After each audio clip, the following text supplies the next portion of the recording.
नदी प्रीत जी मुझी शहर का थी गुज़रे, नदी प्रीत जी मुझी शहर दिवाली जूं बरन या शब बरात जूं, जीअं तीअं बस रोशनी मुझी धरती के चुमी ॾेई गुज़रे। स्टेज ते वेठल मानवारा MK रास्ता जो सरबराह मोहतरम जनाब तारिक बलोच साहब, डॉक्टर हनान बलोच साहब, अवामी प्रेस क्लब जो रूह रवां सामी मेमन साहब, कादिर दर साहब, सलीम जे मेमन साहब, अब्दुल जब्बार ख़ासकेली साहब, ऐं जेके भी हिते सहाफ़ी दोस्त वेठा आहिनि, समाजी सतदा दोस्त वेठा आहिनि, नवीद जोकियो साहब, ऐं जेके भी दोस्त वेठा आहिनि सभिनी खे अस्सलाम वालेकुम। हनान जोकियो, अच्छा सॉरी, यक्का हनान जोकियो साहब, सॉरी हनान जोकियो साहब। दोस्तों साथियों, अॼु हिते असां गॾु थिया आहियूं अवामी प्रेस क्लब में मंशियात जी आलमी ॾियारे जे हवाले सां।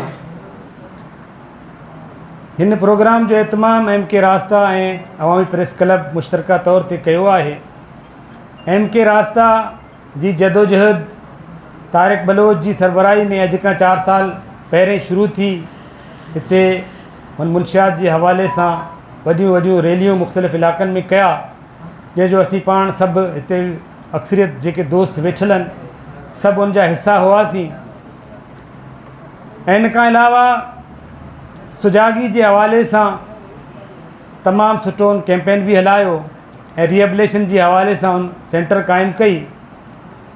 ऐं अवामी प्रेस क्लब जी दोस्तनि खे साथियुनि खे बि जस हुजे त हमेशह अवामी महाज़ ते सीना सुपर थी बीठा आहिनि ऐं क़ुर्बानियूं ॾिना आहिनि इन्हनि हर हवाले सां हिते, ऐं उन्हनि ते इंतकामी कारवायूं बि थियूं आहिनि, लेकिन उनजे बावजूदु अॼु बि हू हक़ ऐं सच सां गॾु बीठल आहिनि। ऐं मूंखे उमेदु आहे त हू हिन हक़ ऐं सच जी साथ ॾियण जी सिलसिले खे हमेशह जारी रखंदा।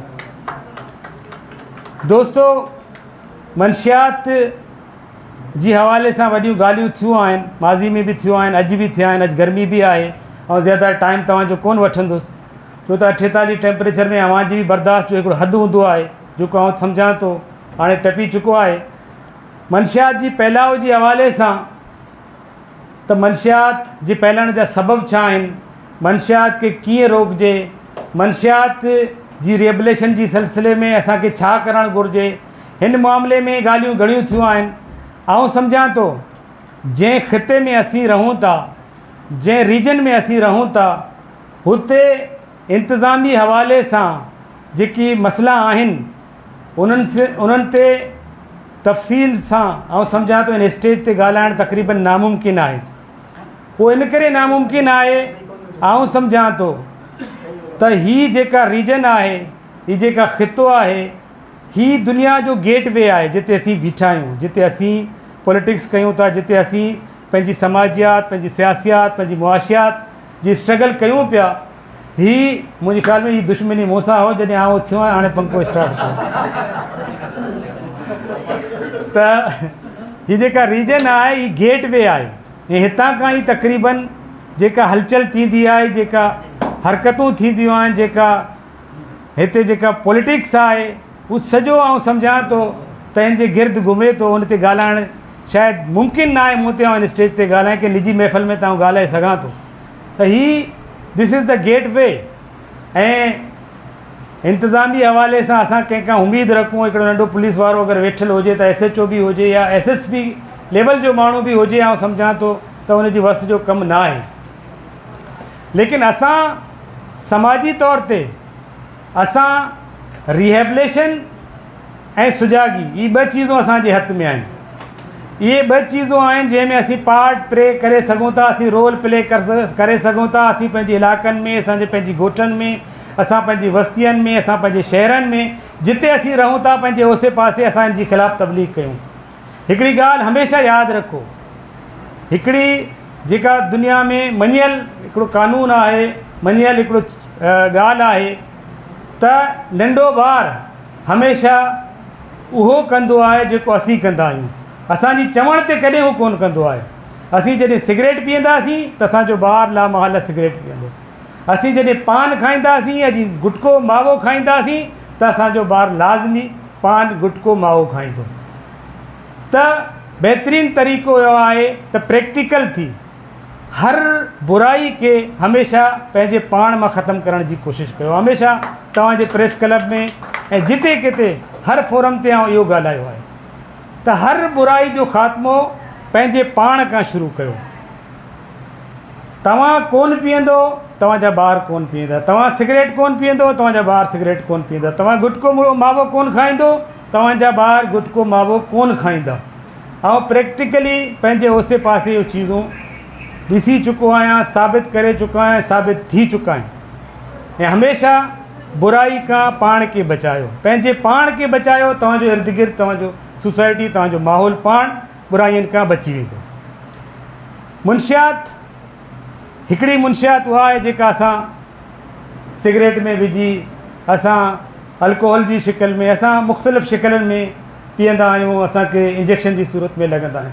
पर असांजे मुआशिरे में आउं सम्झां थो मुंशियात जा कई क़िस्म आहिनि जेके असां ते हावी आहिनि।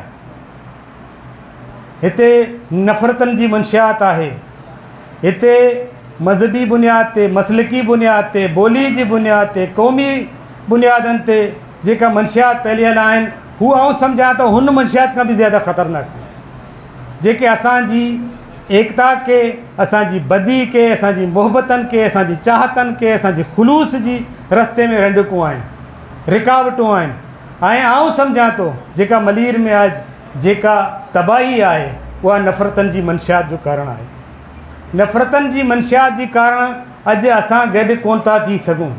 किथे को मसइलो थिए थो, असीं हुनखे इहो चऊं था हीउ फलाणे जो मसइलो आहे, हीउ फलाणे कम्यूनिटी जो मसइलो आहे, हीउ फलाणे कम्यूनिटी जो मसइलो आहे, फलाणे इलाइक़े जो मसइलो आहे, हीउ फलाणे जे हल्के जो मसइलो आहे, हीउ फलाणे जो PS जो मसइलो आहे। इहो नफ़रत, इहो तआसुब, इहो जेका असां में तक़सीम आहे, आउं सम्झां थो ही हुन मंशियात खां बि ज़्यादा ख़तरनाक आहे जेका आउं सम्झां थो हिकु ॼाणे वाणी स्कीम तहत असां में फैलायो वियो आहे। असां में हिकु स्कीम तहत इहो वेझा यकीन कर असां त 10, 15, 20 मेलनि जी फ़ासिले ते असीं तब्दील थी वेंदा आहियूं।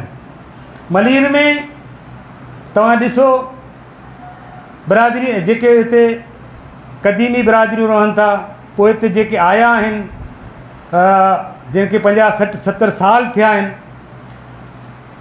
वेचा कई आहिनि। कहिड़े ते ॻाल्हाइजे, क़बाइली बुनियाद ते वेचनि ते ॻाल्हाइजे, मक़ामी गैर मक़ामी, फलाणा ढींका, कई वेचा आहिनि जेके असांखे आउं सम्झनि था असां में फ़ासिला पैदा कया आहिनि, जंहिंजे करे असां कंहिं हिकिड़े काज़ लाइ गॾु थी नथा सघूं, मुमकिन ई कोन्हे।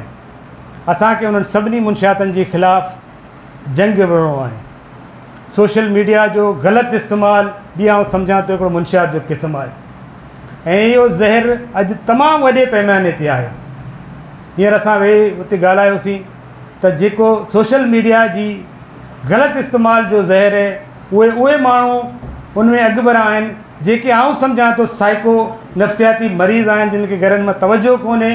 हू नौजवाननि खे ग़लति मिसगाइड करे, ग़लति तरीक़े सां ग़लति ट्रेंड ते हली वञी रहिया आहिनि, वठी वञी रहिया आहिनि। राति मुंहिंजे हिकिड़े भाइटीअ मूंखे स्नैप कयो त मुंहिंजी भाइटी बीठी हुई ऐं हुन खां पुछा कयो त हीउ फलाणे जो कहिड़े नंबर जो पुटु जो अहिड़ो मूंखे स्नैप मोकिलियईं। चई हीअ त आख़िरी आहे, हिन जो उमिरि आहे 10 साल। ऐं चयो हल भेणा 10 साल जो ॿार ऐं अहिड़ो स्नैप मूंखे मोकिलियईं त हीअ त तबाही आहे। पर जेको ॻाल्हि आउं पहिरीं कयो तव्हां सां, त जेको तव्हां कंदो तव्हांजा ॿारड़ा उहो कंदा।